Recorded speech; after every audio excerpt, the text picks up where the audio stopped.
Okay, everyone. I'm excited for this episode because this is ones where I don't have much prep. I have been asked by Jan to jump onto a call, and I'm really excited about it because he is. And I'm going to read like just a snippet of the email, which said, "This is going to be something hands-on and applicable, where participants walk away with a concrete framework that they can immediately use." So that's as much as I know. So my reactions are going to be incredibly authentic in real time with this one. So I'm going to throw it to Jan, and I'll let you lead with where we're going. Okay, Jan. And hi, Phil.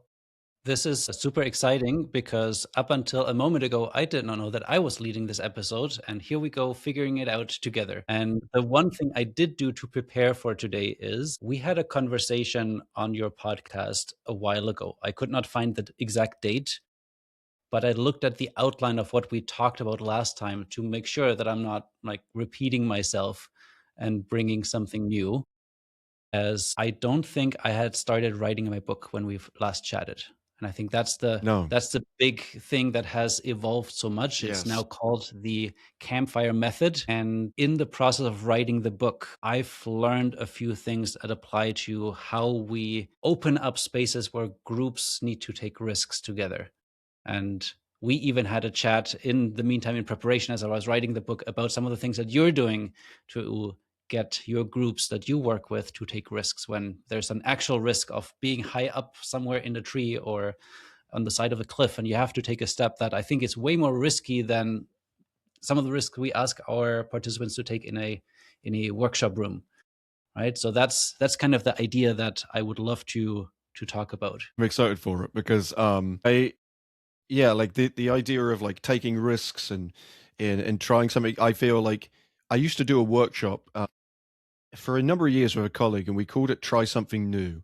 And the concept of try something new is we were going to, as facilitators, come in with stuff that we didn't know, we had not used before, and work with a group. And there was two parts to it. One was like the experiential riskiness of working with participants, but then the other part of like, I'm not entirely sure where this might go. So that's kind of the energy, even as I bring into this, is like, I'm enjoying the facilitative experience here. So maybe I can, if this is all improvising, then I can also switch the tables and maybe ask you a question to get us on started Perfect. on this journey. Because for me, the way I started writing the book was all about, okay, I have this personal experience with icebreakers that I've had as a teenager growing up, where we had to do share your name and fun fact. And we're all standing in this big circle, and one by one, people were introducing themselves and sharing all kinds of fun facts. And I was all in my head, trying to rehearse what I'm going to say,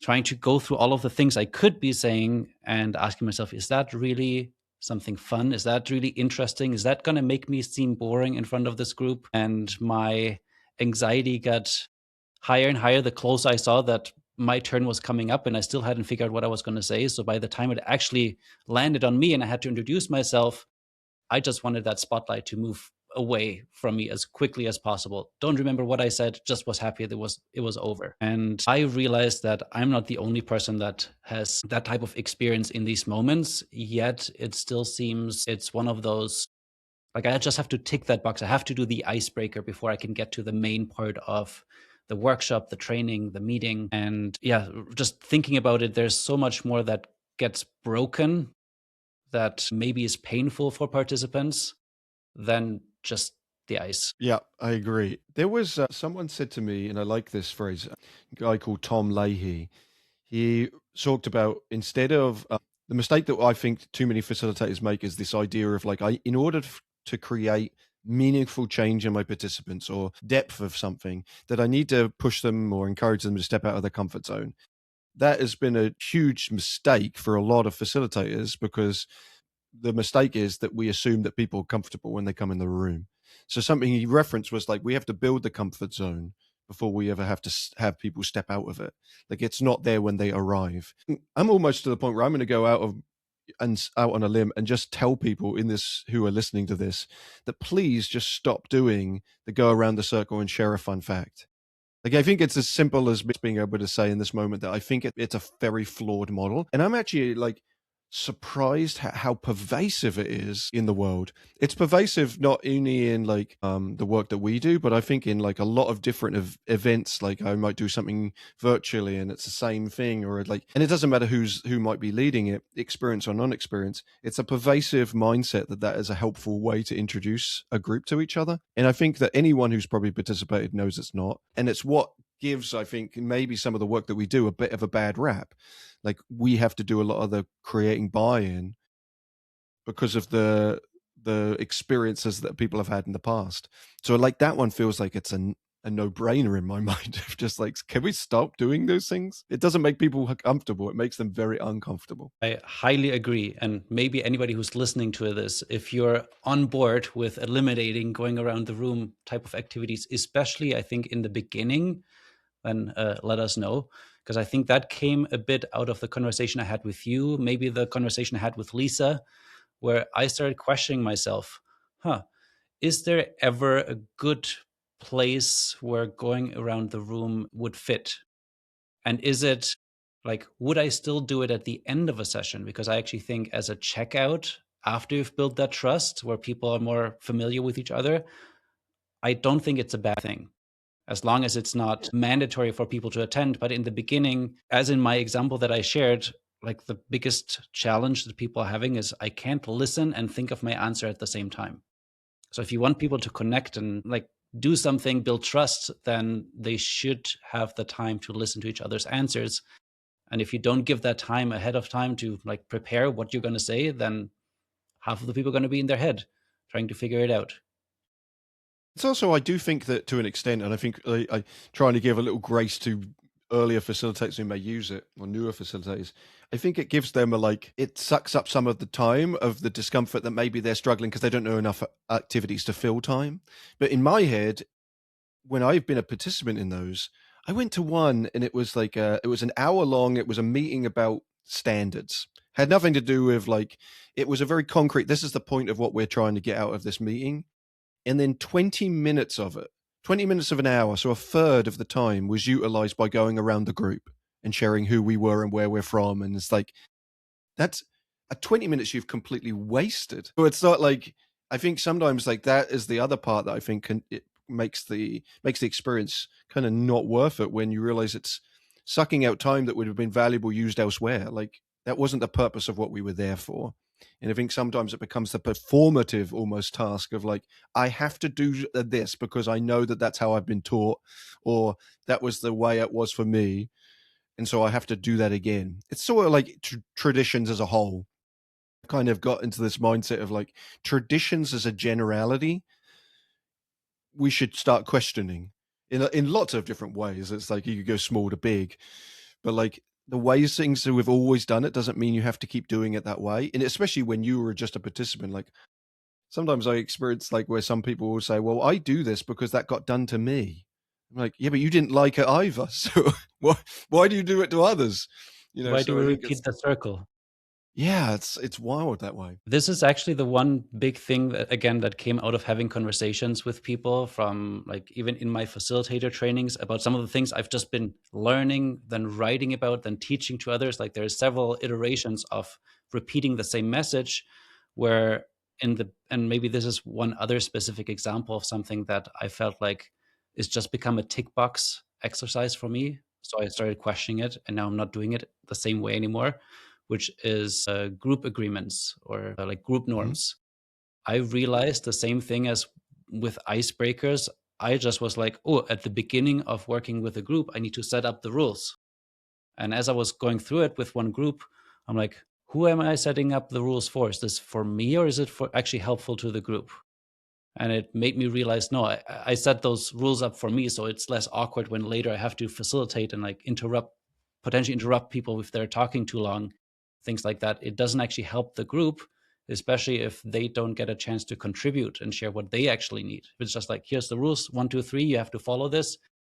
Give me a thumbs up if you agree, which actually I was quite excited about the idea of like, I should get agreement, because if I set up rules and they don't agree, then of course, what is that going to do? But in that moment, also people might not be comfortable not giving you a thumbs up, right? Again, this is happening at the beginning where they're not ready yet to maybe take that risk to stand out from the rest of the group. And whenever you create rules, like I think there's a maybe in an episode myself and Lisa did group norms, and we were talking about the pros and more than the cons, or more about the cons was it makes assumptions that those people are going to break those rules. You know, like it leads toward negativity already. It's like I'm protecting against a negative outcome because I'm assuming a negative outcome might be there.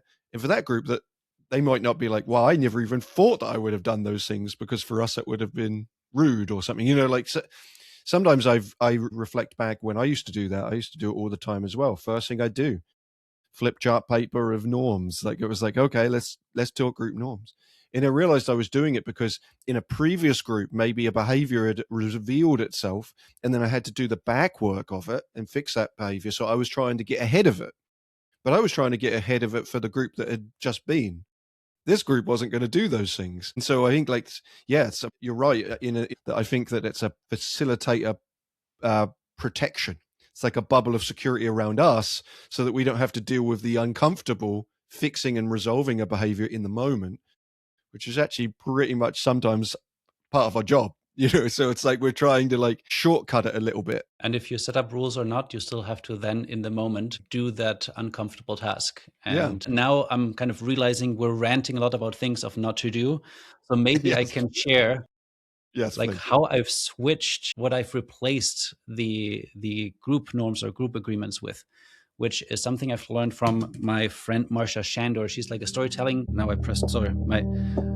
This is in the moment. I am playing with fidget tools that are these magnetic balls, and one dropped on my keyboard and started playing music. My daughter had those exact same ones, by the way, because I saw you post about them, and now they sit on my desk also.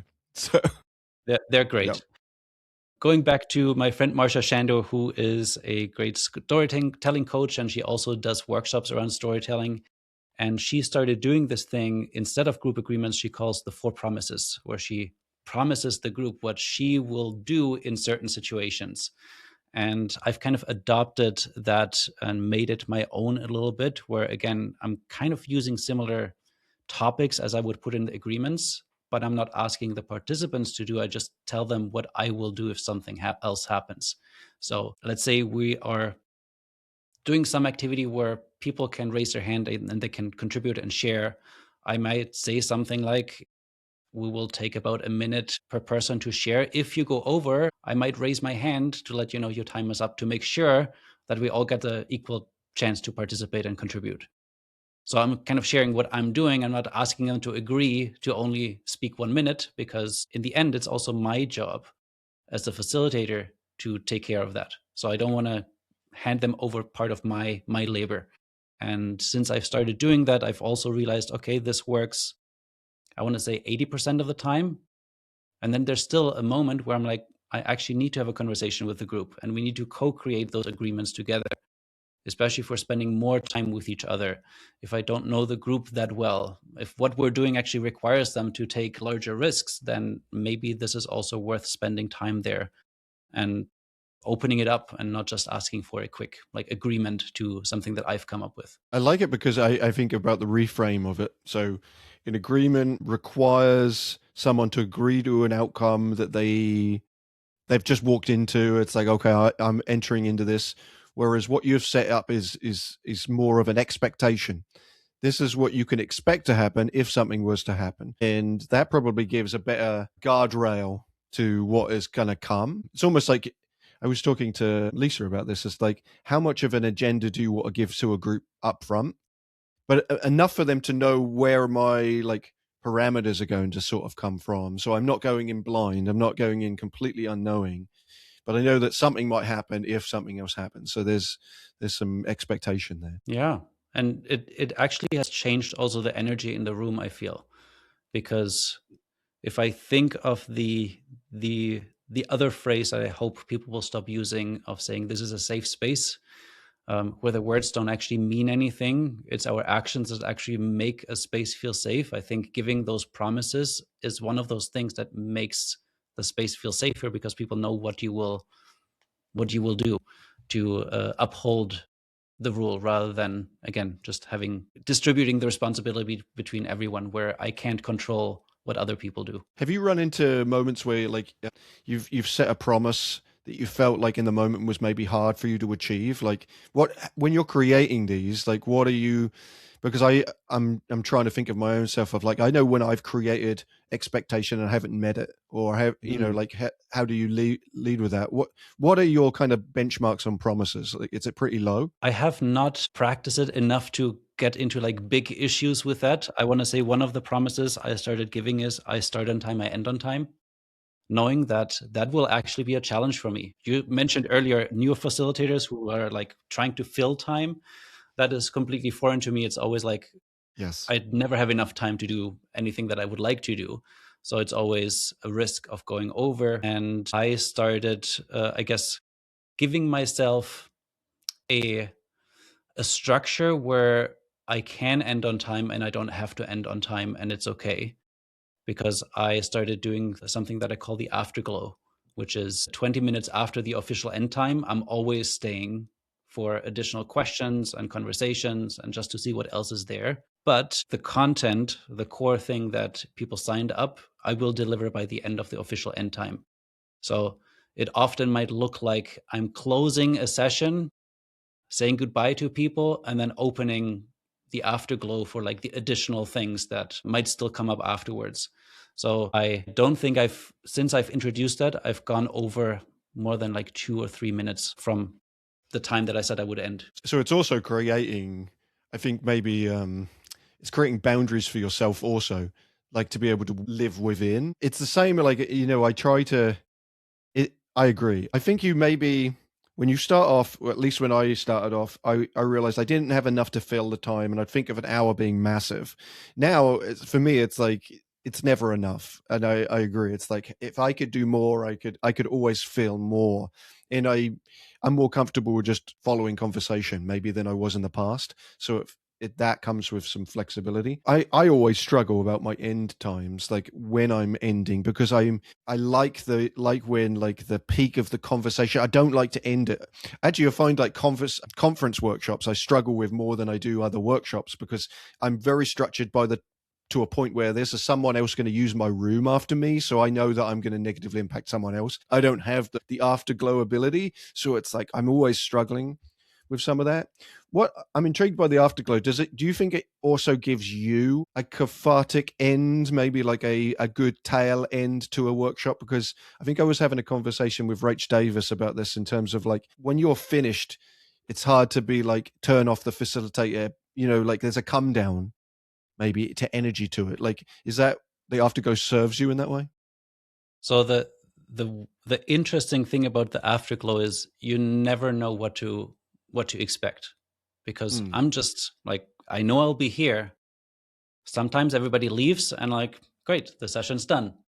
Other times is like a lot of people stay, and I'm worried how now I have to manage this time of this short space as well, and I have to continue facilitating.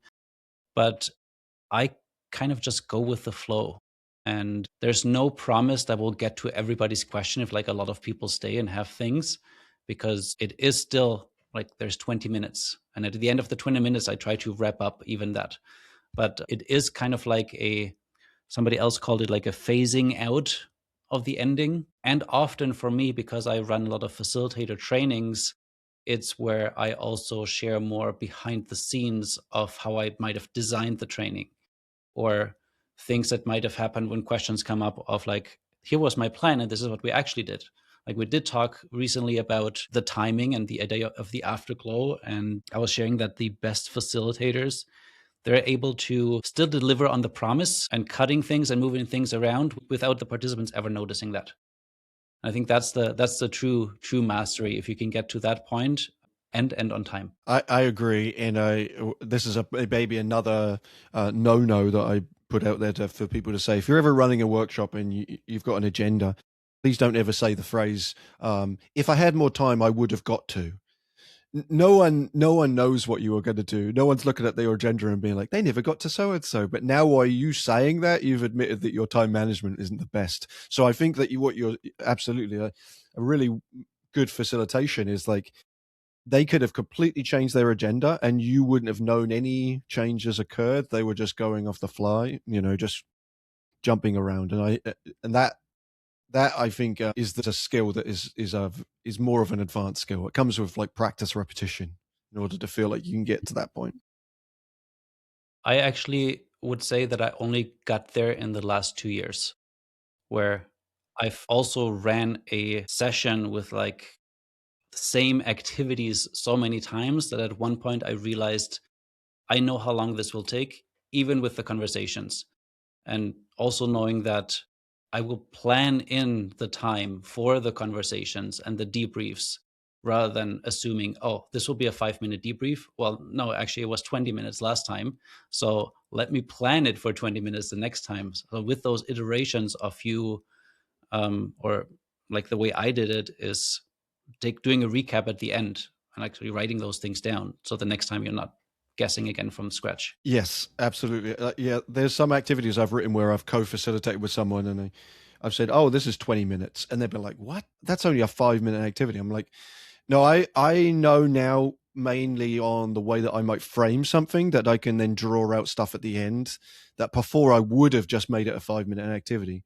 I think that's also where the struggle with filling time comes from sometimes for newer facilitators is they might just run an activity, it end, like the physical act of the activities ended, and they go, okay, and they move to the next one. And it becomes like just a scattergun approach of like, there's so many activities. It's like, how did you do 20 activities in 1 hour? It's like, when you hear like, oh, I did this, and I'm like, no way. I can't even imagine doing 5 now. It's pretty much every activity I do is over a 15 as a minimum in terms of like, just because I know there will be something to talk about at some point. Yeah. I was reflections. doing, yeah, just the reflection. Or it might just be that, and I wonder if in the time management you've got to this point, because you talk about doing activities enough. For me, I'm like, I know the script. I know how long it's going to take me to explain an activity, but I also know for me, this is my style, but I know where the laughs are going to come. Like I have purposely plugged in jokes, or like I know that I'm going to say something that's going to get a giggle, that then I'm going to, it's like I've got to, it's sometimes feels like a bit fakery when I'm with groups where I'm like, oh, they laughed, and I'm like, I've never done that before, but I know I did it 10 times before, and it's like, it's written in. It's weird when the people come back and you just again do the same jokes, right? That is weird. I've had that before. I've actually made eye contact with someone who was standing there as I said it, and then they were like, okay, you were telling the truth when you said you do this every time. I'm like, yeah. Try not to repeat a joke. That would be a good idea. I think the joke can still work. I think just being upfront about it, like if you're saying it, like I'm doing this every time, then rather than pretending, no, this is the first time I just thought of that. Exactly. It's always the first time, except when there's a repeat person there. And then that was just the second time, you see. That was you caught me on the one time I repeated the joke. So you've mentioned a couple of the promises. I think you'd referenced, what was it called, the 4 promises? What was the initial description of this? That's a good question. I do not remember exactly what I sent you, and I am afraid if I pull it up now, my internet connection is going to slow down. Yeah. But there was one framework that I wanted to talk about, which is kind of the core thing that I've built my book on, that originally, like, and we started talking about icebreakers, and I was really excited about the term ice melters because breaking the ice is very violent and you might risk hurting more people than you free them from the ice. And ice melting is gradual. It takes more time. But since then, the title of the book has been shifted to the campfire method, because to melt the ice, we're actually building a campfire. And we're going to go through it step by step with the 2 last steps, which was what we just talked about, is like making time for reflection. To me, is noticing the embers in the fire. If you've ever sat around a campfire where we're just staring at the glowing coals, to me, that's the moment where we reflect upon what happened upon the day and we draw out the lessons from it.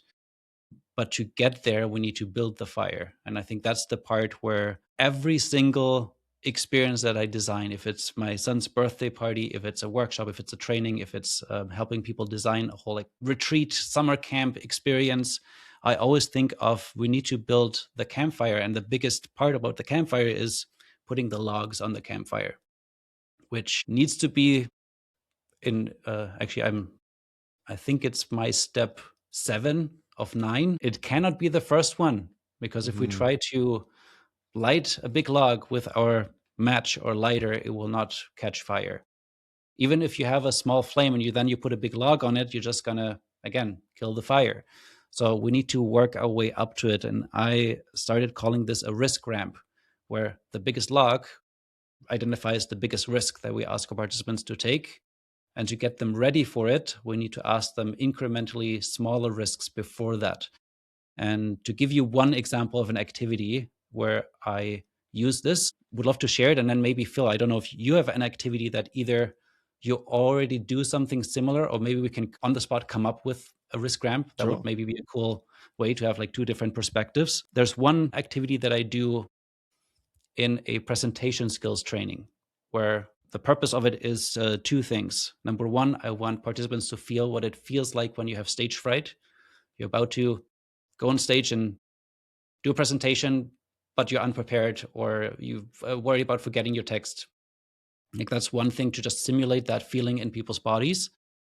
Number 2 is to create an atmosphere in the group where they're willing to take that risk because they get saved by somebody else in the group. And the activity is, I now call it rescue karaoke, because the biggest risk at the end is to stand in the middle of the circle and to sing a song, which to me is maybe one of the most scary things you could ask me to do in a group that I don't know, because, and I don't remember the statistics, like the most common fears in people is scared of death, and then it's public speaking. I actually think that public singing is maybe higher than public speaking. I don't know the statistics on it, but I just get a feeling that that is like another level up. So the way I designed this experience is 3 steps. The first step is, again, we're standing in a circle. Anybody who goes into the middle of the circle is in the spotlight, and the spotlight is really hot, which means if you stay there for too long, you're going to burn. You don't want to be in the middle of the circle. So somebody else needs to rescue you. Anybody else in the circle can rescue you by giving you a high five. High five means you get out, but now they're in. So they take your spot. They have to sacrifice themselves. And usually in this first round, nobody stays in the middle of the circle for too long. Like, high fives are flying around left and right, people just crossing the circle really quickly. So now they've gotten the idea of the activity. We got our first kind of smaller sticks, our kindling is burning. Now we can add the next larger part, which is you have to speak when you're in the middle of the circle. So you're not just standing there, you have to talk about anything you like. You could share what you've had for breakfast. You could share your grocery list. You can do it in your own language. And I think that's always fun when you have different backgrounds of people that are showing up. Again, you will get rescued by somebody giving you a high five, and then they take the spot. They talk about something completely else. Again, the goal is to talk while you're in the middle. And then in the third round, you have to sing. Again, in any language you like. How good or bad doesn't matter if you remember the lyrics or make them up. If you rap, if you sing opera, like I think I've had almost every style of music happen in that circle. But the goal is, again, as a group, we need to make sure as soon as you notice somebody's like, I need to get out because I don't remember the lyrics, somebody needs the courage to step in and save them. And that's, again, the last part before we debrief. Okay, how did that feel when you were like in the circle, you wanted to get out? How did it feel when you stood outside of the circle and you saw somebody struggling, but you didn't feel the courage to step in? All of these moments are then what make the activity, I think, really meaningful. And I like that you've called it a risk ramp, in terms of, like, if you'd have just started in the first round was singing, you would have got very little participation, I guess. And so you've started with a high five, you progressed up to something more, and you've progressed up to something more. And that's created the ability for more people to feel like they can step in. I think Romy Alexandra, who we both know, was the person for me who said to me, we have to mine the opposite experiences more as facilitators. So we're digging for those experiences where people didn't enjoy something, rather than just saying, who loved this activity, and see the hands. You're like, who didn't like it? And so I think that the reflective part, as I can foresee in this, is like, who really struggled with the idea that we were going to have to sing, or who felt uncomfortable as someone was singing in the middle. and felt uncomfortable for them, and then for wanted to get in and rescue. So like really going into that level of conversation probably is really rich in terms of being able to identify risk, rather than just celebrating those who are comfortable in the middle singing. Like there's always going to be those people who are more comfortable, and I kind of like asking those people who really struggled, because that creates a Yeah. little bit more empathy as in a group as well. And I Um, think that's maybe the big thing also around doing any type of icebreaker activity, to understand that people come in with different personalities and different experiences and different readiness to take on that risk. Like, to me, when I now picture a group of people, I don't see them all frozen in the same ice. Like, everybody has an individual layer of ice that they use as like protection, kind of similar to the armor that some people talk about. Let's say Brené Brown in her work, it's the more layers of ice you have, the longer it will take to melt them. And we might not even get there in one session. And other people that are super open, have been doing theater, musical theater as kids, like they might not having that much protection because they're ready to do that in a session, in an activity. And when we want to design something that includes everyone, we need to think of, okay, there's people from different ends of this spectrum that are all in the same room together, and mostly it's invisible to me. I don't know who's maybe more ready than the other person until I try something.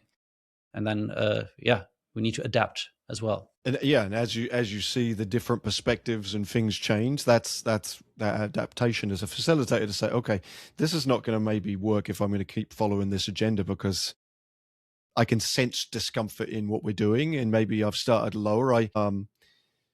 A colleague calls them indicator activities, but I've been calling them litmus tests, like Mm. the chemical, acidic, alkaline. Is like I will purposely do activities sometimes early on, just to gauge the readiness of a group for the stuff that I'm going to do later. Because if you don't do those things, you can really have a massive flop further down the line, where you open up something that the group was clearly not ready for. So almost as much as this is a risk ramp for you, you're also using it as an indicator to tell you, like, how far am I willing to take this group? How far is this group willing to go?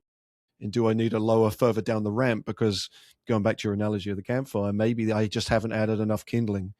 There's not enough smaller stuff. I'm not going to be able to catch a spark. And I like the analogy, and I wonder if other people listening to this, the campfire analogy, can really relate to this, because I used to teach survival classes in outdoor education. So I like that. I understand the principle of very much on a mechanical level of when kids would be like trying to take your little ferro rod and strike it against a log and be like, okay, I'm going to make a fire. And you realize there's no fire coming there. That wood will never catch a spark. So having to take the kids into that patience mode or the groups I was in when I was teaching. No, we actually have to forage first for some really good kindling before we're expected to make a fire. And it's a patient game. It's not a rush game. I can't get a fire very quickly. In a few Love that. months, when all of the facilitators have read my book, we don't have to worry anymore about people not knowing how to start a fire, because that's kind of the skill that you learn in the process. You learn how to start a fire if you're ever stuck in the wilderness. It's like the skill that you were teaching without meaning to teach, or whatever. You're like, oh look, I'm giving you a bonus skill, and this bonus skill is you're going to learn how to make a fire. But I love this. I'm going to add. I'm going to throw into the description of this this a link to a write up for an activity that would be my choice in this. I'm going to leave it as a bit of a carrot on a stick because we're coming up on time. But mine, in a similar way, would be an activity called Little Green Straw. It's written up as Little Green Straw, some places a Little Green Pen, but the notion is you hide an object amongst a group, and they're tasked with having to find that object without being able to speak. The reason I think that it aligns with this is that feeling of discomfort around not finding something or being the last to know something. It kind of reminds me a little bit of like when people do riddles. I'm not a huge fan of riddles, but when people do them and it's like always that last person who's like doesn't know the answer, like that, always that feeling. So it kind of brings up the energy of that, which is a great risk to the idea of adventure in the unknown. Is like you just don't know where stuff is going, and that can be very concerning. So I'm going to throw that in for people who don't know. Maybe people listening know Little Green Straw, but if you don't, there'll be a write up for that in the description of this. I think I know it as something with a nail. Like I feel like I'm Okay. picturing a Yeah, nail that is hidden. yeah, there's so it's so funny. It's like you can look through so many books and find so many different names for activities. It's like I once had this discussion with someone. They were like, "Well, that's not what that's called." I'm like, in one book, it's like there's not really like much alignment really with certain names of activities. But thank you for this. I've enjoyed the unknown that I was stepping into, and the richness of the conversation is always there, as I experience every time I have a conversation with you. I'm excited for the book to come out. I believe that there's one other thing you were going to add in terms of like there's something in April in terms of a pre-release, and I'm going to throw that to you now to talk about, and then we'll wrap. Yeah. So when this episode comes out, there might or might not be still some limited edition books available because I've decided that I'll get 150 of them printed with like nicer cover, nicer quality than what people will be able to get on Amazon later on. And for that, actually, I still need to figure out what the exact link is. I think it will all be under campfiremethodbook.com, where I will put that. And even if you're listening to this afterwards, there should be information on how you can find out more about the book and my work there. Awesome. So be on the lookout for that. If this isn't the case, then you won't have heard any of this because I'll have deleted it. But if it's still there, then I encourage you to check out that link and try to get yourself one of these exclusive, nicely printed ones. Because I have no doubt that the innards of this book, the kindling of the book, is going to be incredibly rich. And so, thank you, Jan, for putting it out there. Thank you for the work that you're doing. I enjoy the conversations always. Same here, Phil. Thanks again for having me on.